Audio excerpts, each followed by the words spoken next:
ભાગના વૈષ્ણવ સાધુઓ ભણતા નથી, પણ એમણે શ્રી ભાષ્યની રચના કરી અને એમાં સ્થાપના કરી. શાની સ્થાપના કરી? આ જે જીવાત્મા છે એ બ્રહ્મ નથી, એ બ્રહ્મનો અંશ છે. મમૈ વાંશો જીવલોકે જીવભૂત સનાતન. અને જીવ સનાતન છે, જીવ સનાતન છે. એ પરમેશ્વરનો અંશ છે. અંશ છે એટલે શું? ભગવાન સચ્ચિદાનંદ છે અને જીવ પણ સચ્ચિદાનંદ છે. પણ બંનેમાં ફરક એટલો છે, પરમેશ્વર સચ્ચિદાનંદ ઘન છે અને આ માત્ર સચ્ચિદાનંદ છે. સમુદ્ર છે એ પણ જળ છે અને એક ટીપું છે એ પણ જળ છે. ટીપું એ જળ છે, પણ ટીપું છે એમાં સ્ટીમર ના ચાલી શકે. સમુદ્રમાં ચાલી શકે, હજારો સ્ટીમરો ચાલી શકે, પણ એક બિંદુ હોય એમાં સ્ટીમર ચાલી શકે ખરી? એમાં ના ચાલી શકે. એટલે આ જીવ છે એ અલ્પ શક્તિમાન છે, અલ્પ શક્તિમાન છે. મારે છીંક નથી ખાવી પણ આવી જાય છે. હું બોલું છું અને ઘણી વાર કફ આવી જાય છે અને બોલવામાં તકલીફ થાય છે. મારી ઈચ્છા છે કે આવું ના થાય તો સારું, મારું ગળું સારું રહે તો સારું, પણ મારી ઈચ્છા ન હોવા છતાંય ગળું ખરાબ થઈ જાય છે. થઈ જાય છે કે નથી થતું? તો મારી અલ્પ શક્તિ ત્યારે ને. ઘણા વર્ષો પહેલા એક ગામમાં હું રહું, એક સજ્જન આવે મારી પાસે, મને કે હું જ ભગવાન છું. અને એમને હજારો શિષ્યો પાછા, હજારો શિષ્યો, થોડા ઘણા નહીં, હજારો શિષ્યો. મને કે શું અજ્ઞાનમાં પડ્યા છો? આ જીવ ભાવ છોડો અને આપણે પોતે જ ભગવાન જ છીએ, આપણે પોતે પરમેશ્વર જ છીએ. હવે બન્યું એવું કે એકવાર એમનું આખું મંડળ લઈને આવ્યા, 20-25 માણસોનું, શાસ્ત્રાર્થ કરવા માટે. મેં કહ્યું ભાઈ હું તો એવું નથી માનતો, હું તો જીવ છું, અલ્પ શક્તિ છું, મારામાં તો તાકાત નથી, બગાસું નથી ના ઈચ્છા હોય તો બગાસું આવી જાય છે. અને એ કહે છે કે ના હું જ ભગવાન છું, હું જ ઈશ્વર છું. આ પ્રહલાદને ઝઘડો શાનો છે? તમે આ ભાગવતમાં સાંભળજો. પેલો હિરણ્યાક્ષ કહે છે, હિરણ્યકશ્યપુ કહે છે મારી ભક્તિ કર, મારી ઉપાસના કર, આ વિષ્ણુને છોડી દે, વિષ્ણુનું નામ ના લઈશ. ત્યારે પ્રહલાદ કહે છે વિષ્ણુ મહાન છે, પિતાજી વિષ્ણુ, તમે વિષ્ણુની ઉપાસના કરો. આ જ ઝઘડો છે. અમારે જરા વધારે આગળ વધતા વધતા વધ્યું અને મેં જોયું કે હવે આ કઈ વાતોથી કઈ નિવેડો આવે એવું લાગતું. એટલે કોણ જાણે કેમ કોઈ વાર હનુમાનજી આવી જાય છે. તમારામાં આવે છે કે નહીં મને ખબર નહીં, કોઈ વાર આવી જાય. એવા હનુમાન આવી ગયા ને મેં ફાટ દઈને એમનો હાથ પકડ્યો, કાંડું પકડીને મચેડ્યું. મેં કહ્યું જુઓ હું અલ્પ શક્તિ જીવ છું અને તમે ભગવાન છો, કાંડું છોડાવો, ચાલો લો. અને મારા કરતા આવું શરીર એનું, અને હું તો હાવ દુબળો પાતળો, આમ મચેડીને કરી દીધું. અને પેલા એને જોર માર્યું પણ ચસક ના થઈ. કોણ જાણે કેમ પેલા અંગદને નહીં પગ રોપેલો, બની ગયું આવું. મારી એટલી તાકાત નહીં કઈ, પણ એવો આપણો દીધો બરાબર ને, પરસેવો થઈ ગયો. અને એમના ભક્તો બધા ખિસિયાણા થઈ ગયા. અરે મને કે આ શું કરો છો? મેં જો ખબરદાર, જો કોઈ વચ્ચે આવ્યા હતા, આ ઈશ્વરનો જીવનો ઝઘડો છે. હવે જીવ મોટો કે ઈશ્વર મોટો, હવે નિર્ણય કરો તમે. એટલે રામાનુજ છે ને, એ રામાનુજે કહ્યું કે હું એક એવા ભાષ્યની રચના કરીશ જેમાં ભક્તિ માર્ગ પ્રધાન હશે અને જેમાં જીવ છે એનો દાસ છે. એટલે વૈષ્ણવ સાધુઓ પોતાના નામના પાછળ દાસ શબ્દ લગાડે છે. રઘુનંદન દાસ, કૃષ્ણ દાસ, રામદાસ. તમને અર્થ સમજાય છે? દાસ શબ્દ કેમ લગાવે છે? દાસ ભાવમાં રહેવાનું છે. આપણે માલિક નથી થઈ જવું, આપણે તો ચરણની રજ થઈને રહેવાનું છે. ત્વદ ભક્ત ભક્ત પરિચારક ભક્ત ભક્ત ભક્તસ્ય ભક્ત ઇતિમા સ્મૃત લોકનાથ. પાંડવ ગીતા. હે પ્રભુ, તારો ભક્ત તો શું, પણ તારા ભક્તના એ ભક્તનો જે નોકર હોય, પરિચારક, એનોય હું તો દાસ છું, એનોય દાસ છું. અને જ્યાં નમ્રતા આવી, જ્યાં દીનતા આવી, એટલે ભગવાન તમારી પાસે આવ્યો. તુલસીની જીભ ઉપર ભગવાન આવીને કેમ બેઠા? આ રામાયણ, અમર રામાયણ કેમ રચાયું? એક જ કારણ, તુલસીએ કહી દીધું આ તો તુલસી તુલસી ક્યા કરો, તુલસી બનકી ઘાસ, કૃપા ભઈ રઘુનાથ કી તો હો ગયે તુલસી દાસ. એટલે રામાનુજે કહ્યું એમનો એક સંદેશો છે, તું પ્રસ્થાન ત્રય ઉપર ભાષ્ય કરજે અને જે ભાગવત ધર્મ છે, શરણાગતિ જે ભક્તિ માર્ગ છે, એ શરણાગતિ ભક્તિ માર્ગની સ્થાપના કર. 3 સંદેશાઓ એમણે ઝીલ્યા. રામાનુજે આખી જિંદગી એ કામ કર્યું. હું તમને ભલામણ કરું છું, તમે આ ભક્તિ માર્ગને સમજવાનો પ્રયત્ન કરજો. રામાનુજ જયારે વૃદ્ધ થયા 80-85 વર્ષના, ત્યારે કાવેરીમાં નાવા જાય અને નાવા જાય ત્યારે 2 બ્રાહ્મણોના માથા ખભા ઉપર હાથ મૂકીને જાય. અશક્ત થઈ ગયેલા 2 બ્રાહ્મણોના ખભા ઉપર હાથ મૂકે, પછી કાવેરીમાં સ્નાન કરે.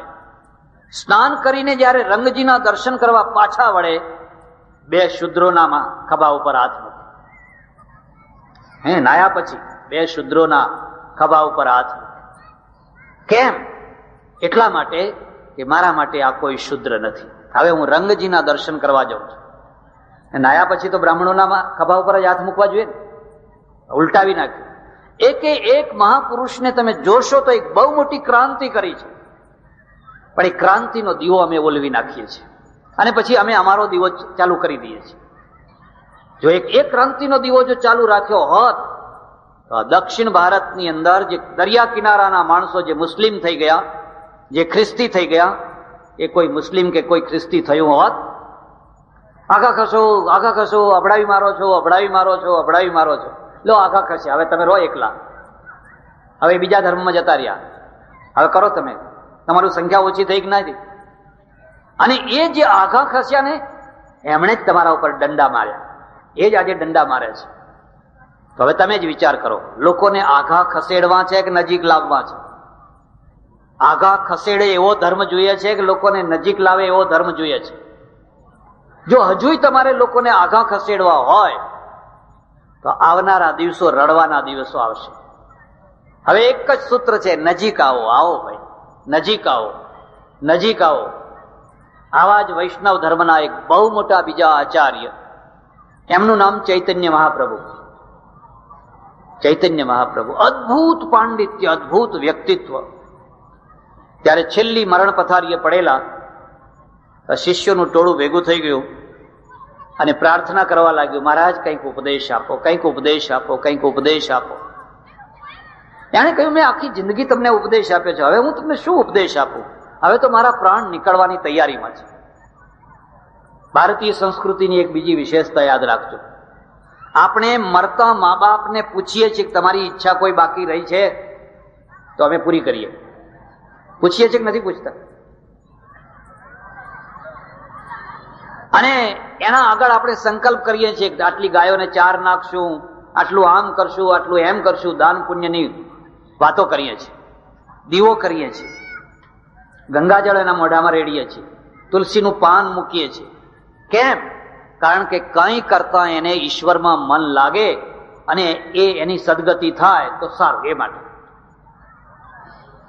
આ માણસના પાસે આવીને ઉભા રહ્યા. એક છેલ્લી કઈક વાત કહી દો. શું કહ્યું તમને ખબર છે? એને અંતિમ ઉપદેશ કે છે, મરણાસન્ન ઉપદેશ. પ્રતિષ્ઠા સૌકરી વિષ્ઠા ગૌરવમ ચાતિરૌરવમ અતિમાનમ સુરાપાનમ ત્રયમ ત્યક્ત્વા હરિમ ભજેત. તમારે હરિનું ભજન કરવું છે ને તો આ ત્રણ દોષોથી બચી જજો. પ્રતિષ્ઠા સૌકરી વિષ્ઠા, બહુ પ્રતિષ્ઠાનો મોહ રાખવો એ ડુક્કરની વિષ્ઠા બરાબર છે, એનાથી દૂર રહેજો. અને ગૌરવ કરીને રહેશો, અમે ઊંચી નાતના છીએ, અમારું કુળ ઊંચું છે. અતિ રૌરવ. ભગવાન શબરીના ત્યાં જાય કે ના જાય? શબરી કેટલું કઈ કુળની હતી? ભગવાન વિદુરાણીના ત્યાં જાય ને કેળાના છોતરા ખાય. દુર્યોધન કો મેવા ત્યાગી સાગ વિદુર ઘર ખાઈ. એમ દુર્યોધનના ત્યાં કેમ ના ગયા? ગૌરવમ ચાતિ રૌરવમ અતિમાનમ સુરાપાનમ. અત્યંત અહંકારી થઈને ફરવું એ તો દારૂ પીવા બરાબર છે. આ ત્રણ છોડશો તો હરિનું ભજન કરશો. તૃણાદપી સુનીચેના તરોરપી સહિષ્ણુના અમાનીના માનદેના કીર્તનીય સદા હરિ. હે ભાઈ, જો તારે ભક્તિ કરવી હોય તો ત્રણખલાથી પોતાની જાતને નીચી માનજે. તૃણાદપી સુનીચેના તરોરપી સહિષ્ણુના. પેલું જે ઝાડ છે એ ઝાડ કરતા વધારે સહિષ્ણુ થજે. ભાવનગરના દરબાર નીકળેલા એકવાર ફરવા માટે, એક પથરો આવીને ઢીંચણમાં વાગ્યો. ઢીંચણમાં આટલો ખાડો પડી ગયો, લોહી નીકળવા લાગ્યો. સુરવાલ પહેરેલો, લાલ લાલ લાલ ઘૂમ લોહી નીકળે. બે ચાર સાથે પોલીસ દોડ્યા, એક છોકરાને પકડી લાયા. મહારાજ, આ છોકરાએ પથરો માર્યો. અને છોકરું બિચારું ગભરાઈ ગયેલું, મારો પથરો રાજાને વાગ્યો જઈને, હવે તો મારું આવી બન્યું. અને આ દરબારે પૂછ્યું કે આ છોકરા, પથરો તે માર્યો? બાપુ, હા કે મેં માર્યો. કેમ માર્યો? કે મેં તમને નતો માર્યો, મેં તો પેલા આંબાને માર્યો હતો. તમારામાં હિંમત હોવી જોઈએ, નિર્ભયતા હોવી જોઈએ. આંબાને કેમ માર્યો હતો? કે કેરી પાડવા માટે. પથરો મારે એટલે કેરી પડે? હા, પથરો મારીએ એટલે કેરી પડે એમ. અને સાથે જ દીવાન હતો. એ દીવાનને કહે છે કે જો આ ઝાડ જો પથરો મારવાથી કેરી આપતું હોય તો હું તો રાજા છું. હવે મને અજાણતા પથરો વાગી ગયો તો હું આ છોકરાને જેલમાં પૂરું? જાઓ, એક ગાડું ભરીને એના ત્યાં કેરીના ઢગલા કરાઈ આવો. એક ગાડું ભરીને એના ત્યાં કેરીના ઢગલા કરાઈ આવો. તરોરપી સહિષ્ણુના. પેલું ઝાડ પથ્થર મારનારને કેરી આપે છે, તો તમે કેવા માણસો છો? તમને ફૂલ આપનારને તમે પથરા મારો છો? તમારો જય જયકાર કરે, તમને નમસ્કાર કરે, તમે પથરા મારો છો? અમાનીના માનદેના કીર્તનીય સદા હરિ. પોતે માનની ઈચ્છા ના રાખે, પણ માન આપે જરૂર. કોઈને માન આપ્યા વિના રહે નહીં. એવો જે માણસ હોય એ જ હરિનું ભજન કરી શકે.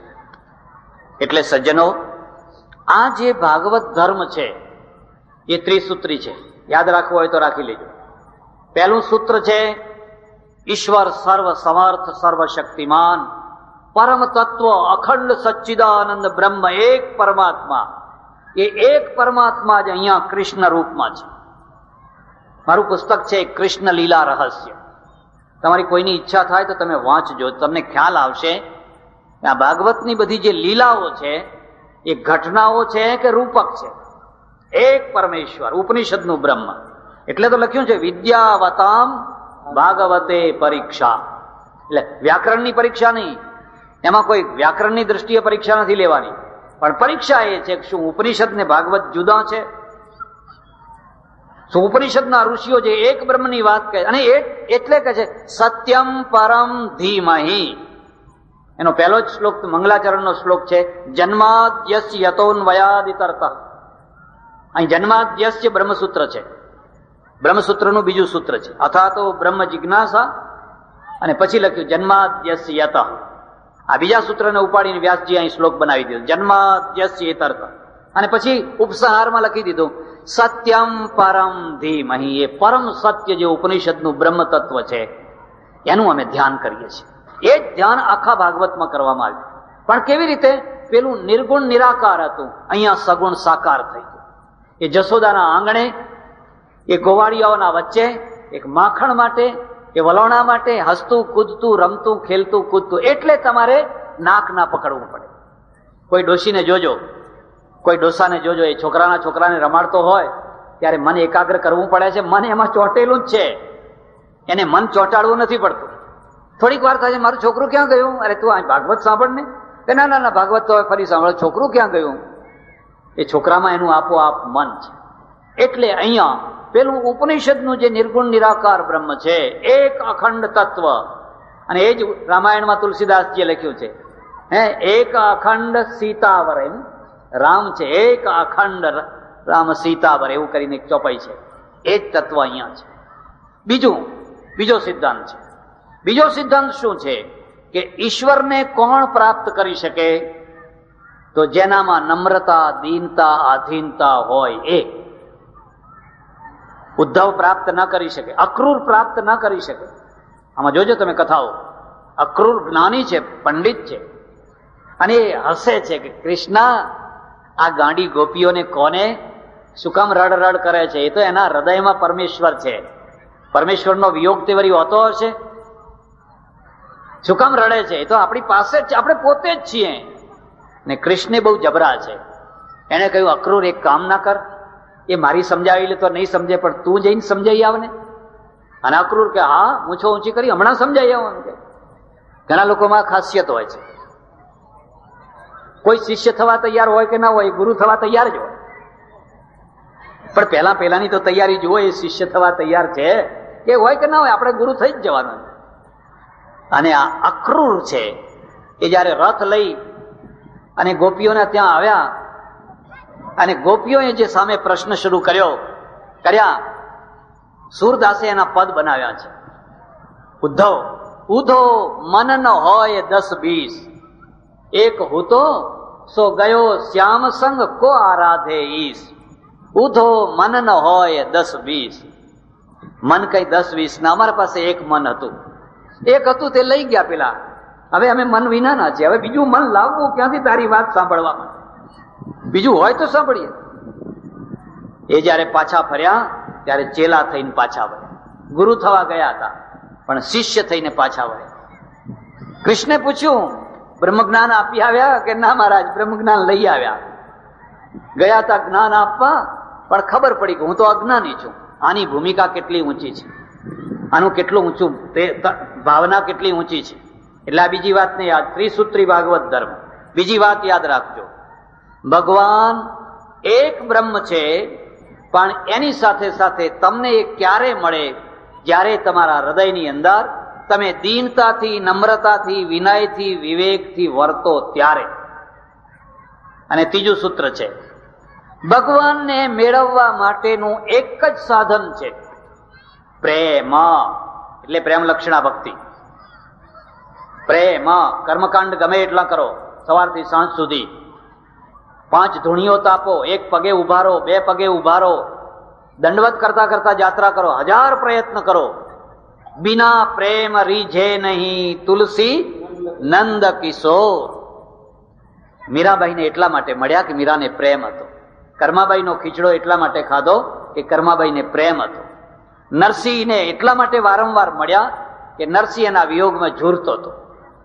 એમ જેને પરમેશ્વરના ઉપર પ્રેમ જાગે અને પ્રેમ વધતા વધતા વધતા વધતા પરાકાષ્ઠાએ પહોંચે ત્યારે એને નામ પ્રેમ લક્ષણા ભક્તિ કહેવાય. આંખમાંથી આંસુ વળે. અને સૂરદાસના પદો તમે સાંભળો તો ઉરબીચ બહત પનાળે અખિયા હરિદર્શન કી પ્યાસી, અખિયા હરિદર્શન કી પ્યાસી. તમારો વાલો મહેમાન આવવાનો હોય ને તમે ટગર ટગર ટગર ટગર જોયા કરો, ક્યારે આવે ક્યારે આવે. મીરાબાઈએ લખ્યું છે કે હું દોડી દોડીને અગાસી ઉપર જાઉં છું કે આજ કંઈ આવે છે, મારો વાલો આજ કંઈ આવે છે. કાગડો બોલે છે અને હું પછી દોડીને અગાસી ઉપર, ઝરોખા ઉપર જાઉં છું. આ પ્રેમ લક્ષણા ભક્તિ છે. એટલે આ ત્રિસૂત્રી ભાગવત ધર્મ છે. અને ત્રિસૂત્રી ભાગવત ધર્મ જીવનમાં જો પ્રતિષ્ઠિત થાય તો તમારા માટે તમારું મન એ વૃંદાવન છે, તમારું ઘર એ ગોકુળ છે, તમારો પરિવાર એ ગોપીઓ છે. સજ્જનો, ઢીમા, જેમ મેં પહેલા કહ્યું એમ બનાસકાંઠાનું તીર્થધામ છે, એમાં ધરણીધર ભગવાન બિરાજ્યા છે. બીજી બધી વાત તો ઠીક છે, પણ ઢીમાની 2 વાતો ભૂલાય એવી નથી. એક તો ધરણીધર ભગવાનની મૂર્તિ એટલી દિવ્ય છે કે આવી દિવ્ય મૂર્તિ બીજી ભાગ્યે જોવા મળશે. જો તમે જુઓ તો જોઈ જોજો. અને બીજી વાત છે, જેટલા કબૂતરને અહીંયા દાણા મળે છે એટલા ભાગ્યે જ બીજી કોઈ જગ્યાએ મળતા હશે. એટલા કબૂતર, એટલા કબૂતર, એટલા ઓહો, અનાજ અનાજ અનાજ અનાજ અનાજ. આ 2 વાતો અહીંની વિશેષ છે. હવે એમાં એક ત્રીજી વાતનો ઉમેરો થયો કે ધરણીધર ભગવાનના સામે મહારાજશ્રીએ સત્સંગ ભવન બનાવ્યું, હોલ બનાવ્યો. અને હોલ એટલા માટે બનાવ્યો કે જે મનના બળેલા માણસો, નિરાશ થયેલા માણસો, દુઃખી થયેલા માણસો આવે. અને જેમ ગંગામાં નાય ને જેમ શાંતિ મળે, એમ સત્સંગની ગંગામાં નાય અને એને શાંતિ મળે. ખાસ કરીને વૃદ્ધાવસ્થા, જ્યારે તમે 60, 65, 70 વર્ષે પહોંચો, તમારા છોકરા તમારું કહેવું માનતા ન હોય, હું તમારા હાથ ઊંચા નહીં કરાવું, બાકી હમણાં હાથ ઊંચા કરાવું તો મુશ્કેલ થઈ જાય. જેના છોકરાઓ શ્રવણની માફક માતા પિતાની આજ્ઞાનું પાલન કરતા હોય, હાથ ઊંચા કરો. એક વાર મેં એક છોકરાને એવું કહ્યું, મેં કહ્યું બેટા શ્રવણની માફક મા બાપની સેવા કરજો. મને કે મારા મા બાપ આંધળા થાય તો ને, એમ કે આંધળા થાય તો સેવા કરું ને, એમ ખબર ખરો નીકળ્યો ભાઈઓ. બહુ વેદના થાય, બહુ પીડા થાય. બહારના દુશ્મનોનો દુઃખ ન હોય, છોકરાઓ કેવું માનતા નથી, અને વહુઓ એનાથી ડબલ છે. પાછી ડોસાના મોઢામાં દાંત નથી, એને પોચો પોચો રોટલો જોઈએ તે જાણી કરીને બળેરો રોટલો આપે છે, જાણી કરીને માથામાં વાગે એવો આપે છે.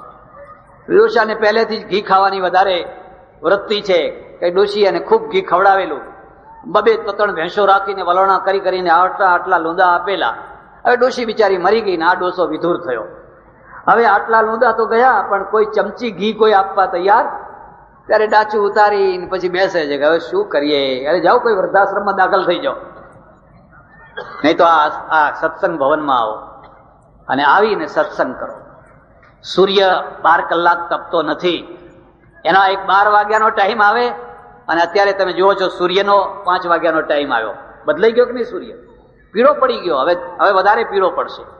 જો સૂર્ય પણ 5 વાગે પીળો પડતો હોય અને આથમતા તો બિલકુલ પીળો પડી જતો હોય, તો હું ને તમે કોણ હતા? આપણે પીળા પડવાના જ છીએ.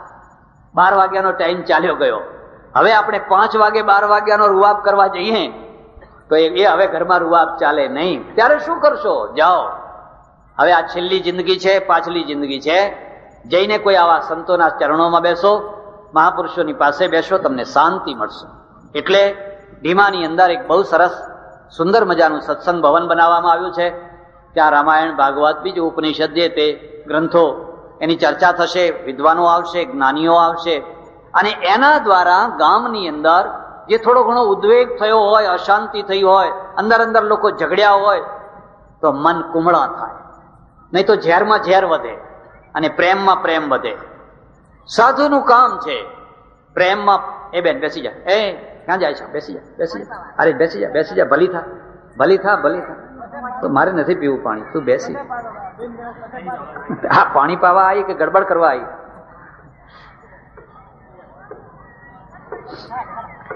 ઝેરમાં ઝેર વધારનારા તો ઘણા છે, લાકડામાં લાકડું નાખનારા તો ઘણા છે. થોડુંક બળતું હોય અને એમાં 2 લાકડા નાખી આપનારા તો દરેક જગ્યાએ હોય જ છે. ભગવાને વરદાન આપ્યું છે. શકુનીને કહ્યું, મંથરાને કહ્યું, જાઓ તમારો વંશ કાયમ રહેશે. તો શકુનીનો વંશ કદી જાય નહીં, મંથરાનો વંશ કદી જાય નહીં, ચાલુ જ હોય. પણ હનુમાનનો વંશ રહે ત્યારે રહ્યો કહેવાય. એ ઝેરમાં અમૃત નાખે, ઝેરની અંદર અમૃત નાખે, અને ઝેરમાં અમૃત નાખે ને તો એક વાર આખું ગામ હળાહળ ઝેર જેવું બન્યું હોય, પણ એક સાધુ આવે, એક સંત આવે, આખા ગામને અમૃતમય બનાવી દે.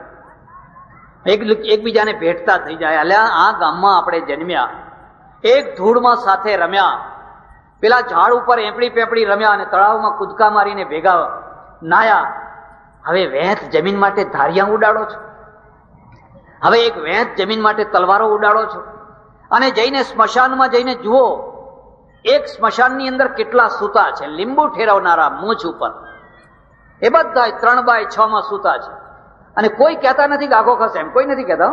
આખો ખસ એમ કોઈ નથી કહેતા. ઉલટા કહે છે કે આવો, જેને આવવું હોય આવો, અહીં 12 મહિના જગ્યા ચાલુ જ છે, આવો. એટલે સજ્જનો, ધીમા ગામમાં આજે એક બહુ સરસ પ્રતિષ્ઠા થઈ છે, અને મહારાજશ્રીને જેટલા ધન્યવાદ અને અભિનંદન આપીએ એટલા થોડા છે. મેં કહ્યું જુઓ, એમને પગ નથી, પણ આત્મબળ કેટલું છે. અને સાધુનું બળ તો આત્મબળ જ છે. સાધુ પાસે કઈ બવડાનું બળ ના હોય, બહુ કઈ, એનું બળ તો આત્મબળ છે. અને એ આત્મબળના જોરે, ઈશ્વરના ભરોસે આ બધું કામ કરી રહ્યા છે. તમે બધા સાથ આપો છો, સહયોગ આપો છો. એ તો કાલ હશે કે નહીં હોય, ચાલ્યા જશે, પણ આ તો બધી તમારી વસ્તુઓ તમારી પાસે રહી જશે. આ બીજા ઘણા સંતો પધારેલા છે, ઘટાવ કોઈ વાર ઈચ્છા થાય તો જરૂર જજો. એ પણ એક પવિત્ર ધામ જેવી જગ્યા છે, ત્યાં ઘણા તપસ્વીઓ થયા. આજે પણ ત્યાં ખૂબ સારી સત્સંગની ને જ્ઞાનની વાતો થાય છે, લોકોને સન્માર્ગે ચલાવવાનો પ્રયત્ન થાય છે. બીજા બધા ઘણા મહાત્માઓ પધાર્યા છે, અને અમારે જગતગુરુ છે એ તો જગતગુરુ જ છે. કોઈ વાર બોલાવજો, ભાગવત ભૂષણ છે, ભાગવતના એટલા મોટા પંડિત છે. એ ભાગવત ઉપર જયારે એ પ્રવચન કરે ત્યારે લોકો બધા મંત્ર મુગ્ધ થઈ જાય. ભાગવતના વિદ્વાન છે. આજે આટલો સુંદર યોગ મળ્યો છે. શાસ્ત્રીજી પધાર્યા છે, બીજા વિદ્વાનો પણ પધાર્યા છે. આ બધું જોઈને આનંદ થયો. પરમેશ્વરને હું હૃદયથી પ્રાર્થના કરું કે ઢીમા ધરણીધર ભગવાનનું ગામ, ગામની સમૃદ્ધિ વધે, સંપ વધે, એકતા વધે, નિર્મળતા વધે, ગામ સાત્વિક બને, ગામ દીપી ઉઠે, અને ચારેય તરફ લોકો એમ કે ભાઈ ઢીમા ગામ તો બહુ સારું ગામ થઈ ગયું.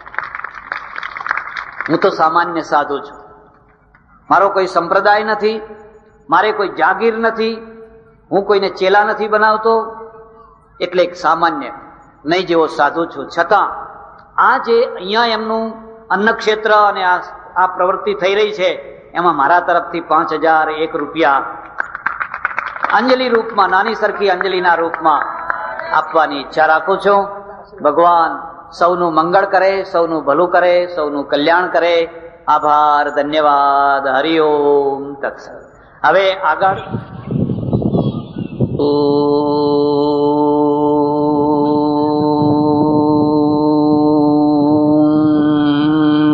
નમઃ શાંતાય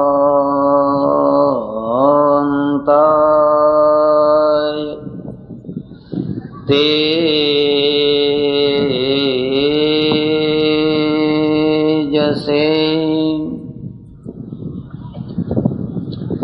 84 ગામ પાટીદાર સમાજના પ્રમુખ શ્રી, મંત્રી શ્રી અને બીજા એમના સહયોગી ભાઈઓ, જેમના બહુમાન માટે, જેમને નિમિત્ત કરીને આટલો મોટો સમાજ ખરસદા ગામમાં એકત્રિત થયો છે, એવા ભાઈ શ્રી કાળીદાસભાઈ અને એમના પરિવારના સભ્યજનો, આ વિશિષ્ટ પ્રસંગે અતિથિ વિશેષ, મહેમાન વગેરે નિમિત્ત બનીને આવેલા ભાઈ શ્રી આત્મારામભાઈ, ભાઈ શ્રી ભોળાભાઈ, ભાઈ શ્રી કાનજીભાઈ અને મંચ ઉપર બિરાજેલા વિશિષ્ટ મહાનુભાવો, સજ્જનો અને બહેનો, કોઈ વાજિંત્ર લો અને વાજિંત્રને જરાક પણ છેડશો તો એમાંથી અવાજ નીકળશે. વાજિંત્ર હોય અને અવાજ ના નીકળે એવું ભાગ્યે જ બને. પણ જો એ વાજિંત્ર કોઈ સારા કલાકારના હાથમાં આવ્યું હોય, જો એ વાંસળી હોય અને કૃષ્ણના હાથમાં આવી હોય, તો એમાંથી સંગીત નીકળે. અવાજ અલગ વસ્તુ છે, સંગીત અલગ વસ્તુ છે. ઘણા લોકોને વાજિંત્રમાંથી અવાજ તો કાઢતા આવડે, પણ બધાને સંગીત કાઢતા ના આવડે. જો એ વાજિંત્ર સિતાર હોય અને રવિશંકરના હાથમાં આવ્યું હોય તો હજારોની મેદનીને ડોલાવી દે. વાજિંત્ર અને કલાકાર આ બેયનો મેળ છે, અને એમાંથી જે સંગીત નીકળે છે એ સંદેશ છે. સંગીત શું છે? કૃષ્ણ જ્યારે વાંસળી વગાડે ત્યારે ગાયો ચરવાનું બંધ કેમ કરી દેતી? ભૂખ લાગી હોય અને છતાં તમને ખાવાનું મન ન થાય, કારણ કે સંગીતે તમારા મન ઉપર પકડ જમાવી છે, એટલે તમે ખાવાનું ભૂલી ગયા છો. ઇન્દ્રિયો જોર કરે છે ભોગો માટે, અને ભોગો માટે જે કૂદકા મારનારી ઇન્દ્રિયો છે એને સ્થિર કરનાર કોણ છે? વાજિંત્રનું સંગીત છે. જેમ વાજિંત્રમાંથી સંગીત નીકળે એમ શરીર પણ વાજિંત્ર છે. એકે એક શરીર વાજિંત્ર છે. એ વાજિંત્રમાંથી અવાજે નીકળે અને સંગીતે નીકળે. અવાજ કેવો? બેસુરો અવાજ પણ નીકળે અને સુરવાળો અવાજ પણ નીકળે. તમારા શરીરમાંથી, તમારા જીવનમાંથી બેસુરો અવાજ નીકળતો હોય એની તમારે ઓળખાણ જોઈએ છે. પહેલી ઓળખાણ તો એ છે કે તમારું બેસવું કોઈને ગમતું નથી, તમારું આવવું કોઈને ગમતું નથી, તમારું બોલેલું કોઈને ગમતું નથી. તમારાથી લોકો દૂર ભાગે છે અને તમને દૂર ભગાડે છે, કારણ કે તમારા અંદરથી બેસુરો અવાજ નીકળે છે. એક સજ્જન મને કે મહારાજ તમે કંઈક જાઓ તો મને સાથે લઈ જજો. અમારા ગામનો એક બહુ ભોળો માણસ છે. બહુ ભોળો એટલે બહુ જ ભોળો. મેં કહ્યું ભાઈ તને સાથે ના લઈ જવાય. કેમ ના લઈ જવાય? એ તું કહીશ કેમ ના લઈ જવાય. એમાં વાતમાં વાત નીકળી અને કંઈક કોઈ આવેલું નવા કાર્યક્રમનો પ્રસંગ ચાલે, 5-10 માણસો આવેલા, એટલે એનાથી બોલાઈ જવાયું. હવે એને બોલવું તું હરખવા. મને કે તમારા પ્રવચનનો લોકોને બહુ હરખવા લાગ્યો છે. બરાબર ને? પણ બોલી ગયો હડકવા. હે શબ્દ નીકળ્યો હડકવા. તો મેં કહું બોલ તને લઈ જવાય? તને હવે કોઈ જગ્યાએ લઈ જવાય ખરો? પણ કે મારે તો આમ બોલવું હતું. તારે બોલવું હતું આમ પણ બોલી ગયું આમ, એનું શું છે? ઘણા માણસોના જીવનને જોજો, એમાંથી એટલો બેસુરો અવાજ આવતો હોય, કાન ફાડી નાખે એવો અવાજ આવતો હોય કે લોકો એને નજીક ના બેસવા દે, એને પાસે ના આવવા દે.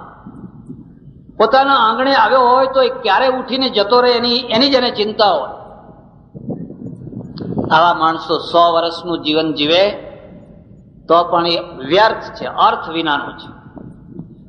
ત્યારે જીવન શું છે? જીવન વાજિંત્ર છે. પછી તમારે વાંસળી બનાવવી હોય તો વાંસળી બનાવી શકો, સિતાર બનાવવી હોય તો સિતાર બનાવી શકો, જે હોય, વાયોલિન બનાવવું હોય તો વાયોલિન બનાવી શકો. પણ એમાંથી સંગીત નીકળવું જોઈએ. અને સંગીતનો અર્થ છે સંદેશ. ધ્યાન દો, સંગીતનો અર્થ થાય છે સંદેશ. તમારા જીવનમાંથી કોઈ સંદેશ નીકળે છે. સંદેશનો અર્થ શું થાય છે? આખી જિંદગીના તમામે તમામ અનુભવનો જે નિચોડ છે, એ નિચોડને તમે જયારે સૂત્ર રૂપમાં કહો છો ત્યારે એનું નામ સંદેશ બને છે. એક બાપ મરવા પડ્યો, એને 6 છોકરા, શરીર બધાના મસ્ત. 6 એને બોલાવ્યા અને કહ્યું બેટા હું મરવા પડ્યો છું, પણ મારે તમને મરતા મરતા એક સંદેશ આપવો છે. બોલો તમે ઝીલશો?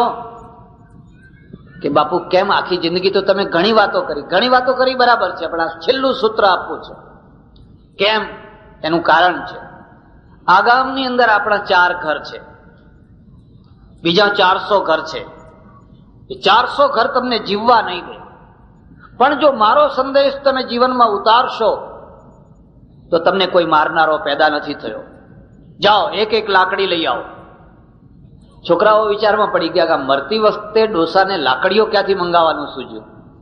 માળા લઈ આવો એવું તો ના કહ્યું, ગીતા લઈ આવો એવું ના કહ્યું, લાકડીઓ કેમ મંગાવી? લાકડીઓ લઈ આવો.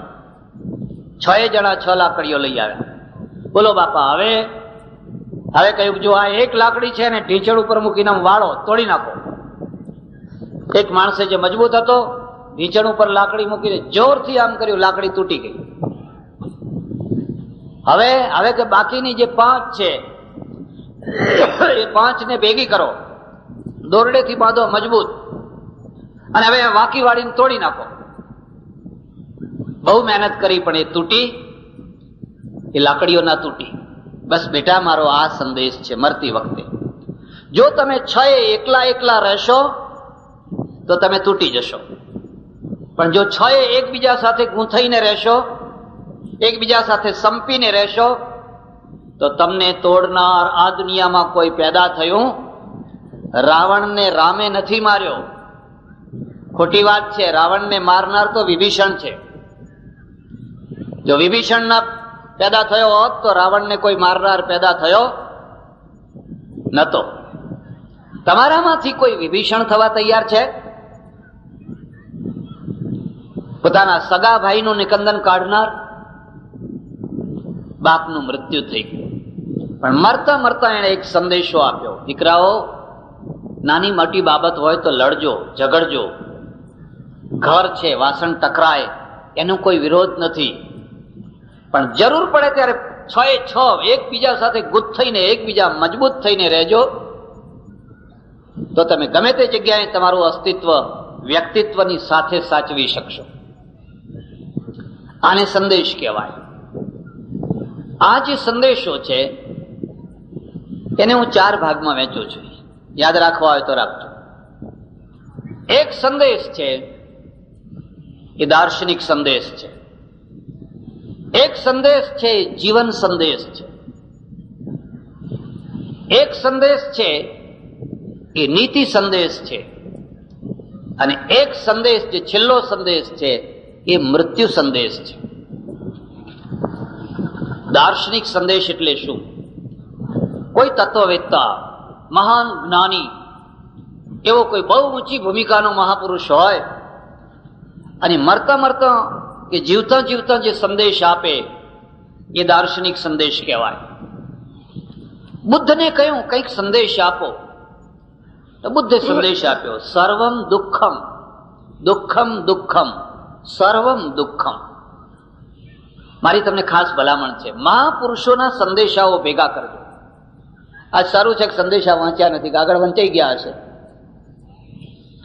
અરે જેને વાંચવાનું મન ના થાય એનું નામ તો કઈ સંદેશો કહેવાતો હશે? એવું લખો કે એને વાંચવાની ઈચ્છા થાય, એવું બોલો કે એને નોંધ કરવાની ઈચ્છા થાય. એવું ના બોલો કે લોકો ઘડિયાળ સામે જુએ કે હવે આ ભાઈ ક્યારે બંધ કરશે, હવે આમ જુએ કે ચિઠ્ઠી મોકલો. બુદ્ધે કહ્યું સર્વમ દુઃખમ, આનંદ આ દુનિયામાં દુઃખ સિવાય બીજું કશું જ નથી. તો સંદેશમાંથી પ્રતિફલિત શું થયું? પ્રતિફલિત થયું કરુણા. માટે તું દુખિયાના માટે કરુણારૂપ બન. આ મહાપુરુષનો સંદેશો થયો. એક વિધવા દુખી છે પતિના વિયોગમાં, એક સધવા દુખી છે પતિની મારઝૂડથી, એક પતિ દુખી છે કે કર્કશા પત્ની મળી છે, એક વિધુર દુખી છે, સારામાં સારી સેવા ભાવ કરનારી પત્ની મરી ગઈ છે બિચારી, એના વિયોગમાં એ દુખી છે. એક માં દુખી છે કારણ કે છોકરો મરી ગયો છે, નાની ઉંમરમાં છોકરો મરી ગયો, માં ઝૂરે છે. એક બીજી સ્ત્રી દુખી છે કારણ કે છોકરો અપલક્ષણ વાળો પેદા થયો છે. એવો અપલક્ષણ વાળો પેદા થયો છે કે કહે છે આના કરતા મને ના આપ્યો હોત તો સારો. સર્વમ દુઃખમ, દુઃખમ દુઃખમ. આનંદ આખી દુનિયા દુઃખમય છે. જો એ દુઃખમય હોય તો તું કરુણા કર. એટલે આપણે ભગવાનનું નામ પાડ્યું કરુણા સાગર. ઓ કરુણાના કરનારા, તારી કરુણાનો કોઈ પાર નથી, તારી કરુણાનો કોઈ પાર નથી. એટલું સરસ ભજન છે, મને તો આવડતું નથી, પણ જેને આવડતું હોય તો સાંભળજો તમે. હું ખેલ્યો અવળી બાજી, એવું આવે છે. હું જાણી કરીને ખેલ્યો અવળી બાજી, અવળી સવળી કરનારા, તારી કરુણાનો કોઈ પાર નથી. તમે તો અવળા રસ્તે ચડી ગયા હતા, પણ આવડીને એને સવળી કરી નાખી. પહેલો સંદેશ યાદ રાખજો, તમે કોઈના ઉપર કરુણા કરી. હમણાં ગઈકાલે મારે ત્યાં એક સજ્જન આવેલા, એમણે મને વાત કરી. મને કે મારા ઉપર એક અમુક સંપ્રદાયના માણસ રહે છે, એમના ત્યાં એક નોકર છે. હવે નોકરને 4 જ રોટલી આપવાની. કેટલી? આગળ બેસીને બગાસા નહીં ખાવાના, એ તો મને બગાસા ચડશે પછી. બગાસા વાળા પાછળ જાય તો આખી સભા એ થઈ જાય. તો એ નોકર છે, એ નોકરને 4 રોટલી આપવાની, પછી નહીં આપવાની.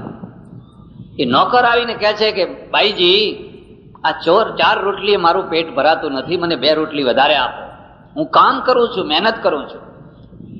કે તારી સાથે શરત નથી થઈ તને 4 રોટલી મળશે, નોકરી રાખતી વખતે શરત કરી લ્યો, તને 4 રોટલી મળશે એવી શરત નથી કરી, એને 2 રોટલી ના વધારી.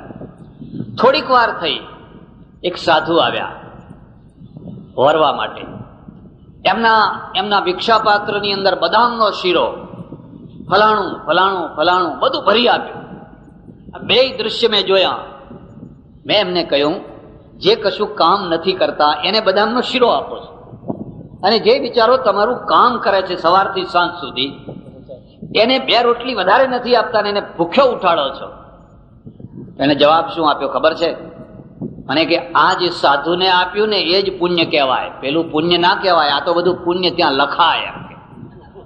પછી પરલોકમાં આપણને બધું મળે એ પુણ્ય કહેવાય, આ પુણ્ય ના કહેવાય. આવા જમાડીએ બીજા જેવા તેવા માણસોને તો કદાચ ખોટા માણસો નીકળે તો ઉલટું પાપ લાગે એમ કે, એટલે એમને તો એવા જ બરાબર છે. કંઈક ભૂલ થઈ, સંદેશામાં કંઈક ભૂલ થઈ, ધર્મને સમજવામાં કંઈક ભૂલ થઈ. તમને લાગે છે ભૂલ થઈ? અને તમે પટેલો એવા પાછા, તમે પટેલો કઈ ઉતરો એવા નહીં. જો નાગા બાવાની જમાત આવી હોય તો દૂધપાક પૂરી, બીજી વાત નહીં. કાળી રોટી ને ધોળી દાળ, કાળી રોટી ને ધોળી દાળ, અને બસ દક્ષિણા અને આ અને તે. પણ પડોશમાં વિધવા હોય, પોતાની ભાભી હોય, પોતાના કુટુંબની વિધવા હોય, એને 5 કિલો બાજરી ના આપે, ઉપરથી દાંતિયા કરે કે આ જાય તો આપણે એનું મકાન પડાવી લઈએ. ખરી વાત કહું છું, ખોટી વાત કહું છું? તમે તો આમે માથું હલાવો, તમે આમે માથું હલાવો.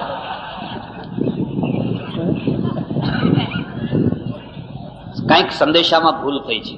એટલે બુદ્ધે કહ્યું, આનંદ બધાના ઉપર કરુણા કર, દારૂડિયાના ઉપર કરુણા કર. એ તો બિચારો દારૂ પીને પડ્યો છે, ભાન ભૂલીને પડ્યો છે, એને શું ઠોકર મારે છે? એ તો પોતાની ઠોકરે મરી રહ્યો છે. જે ખોટી લાઈને ચડી ગયો છે એના ઉપર કરુણા કર. એને અપયશની લાતો રોજ મળે છે, અપયશના જોડા એના માથા ઉપર રોજ પડે છે. તું હવે એને શું કામ જોડા મારે છે? એને બને તો કરુણા કર, સીધી લાઈને લઈ આવ. જીવનને સકારાત્મક દ્રષ્ટિથી જોજો. મહાવીર આવ્યા. મહાવીરે શું સંદેશો આપ્યો ખબર છે? મહાવીરે કહ્યું, જીવો અને જીવવા દો. જીવો અને બસ. આપણા ત્યાં આ સંદેશો. પછી એનો અર્થ લોકોએ કઈનો કઈ કરી નાખ્યો. કોઈ રીબાતું હોય તો એ જીવવા દો. કૂતરા આખી રાત ટવ ટવ ટવ કરતા હોય, કેમ કરે ખબર છે? ભૂખના માર્યા.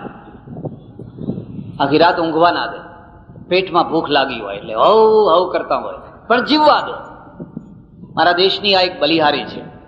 અહીંયા કોઈને મારી ન શકાય, રીબાવી શકાય.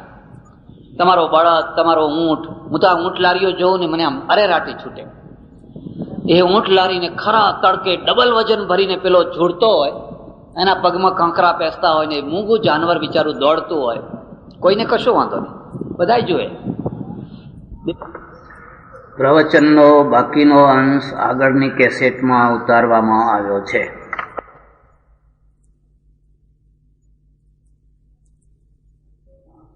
પૂજ્ય સ્વામીજીની ધર્મ અને સમાજમાં ક્રાંતિ જગાડનારી જુદા જુદા વિષયો ઉપર 200 ઉપરની કેસેટો છે, જેવી કે ઉપનિષદો ઉપર 22, તુલસી રામાયણ ઉપર 14, શ્રી કૃષ્ણ ચરિત્ર ઉપર 11, ગીતા ઉપર 30, સંત ચરિત્ર ઉપર 19 તથા જુદા જુદા વિષયો ઉપર 100 કરતાં વધારે કેસેટો છે. આપ સૌ વધુમાં વધુ આ કેસેટો સાંભળો તથા સંભળાવો, જેથી ધર્મ, સમાજ તથા રાષ્ટ્રની ઉન્નતિ માટે ક્રાંતિકારી વૈચારિક ભૂમિકા તૈયાર થાય.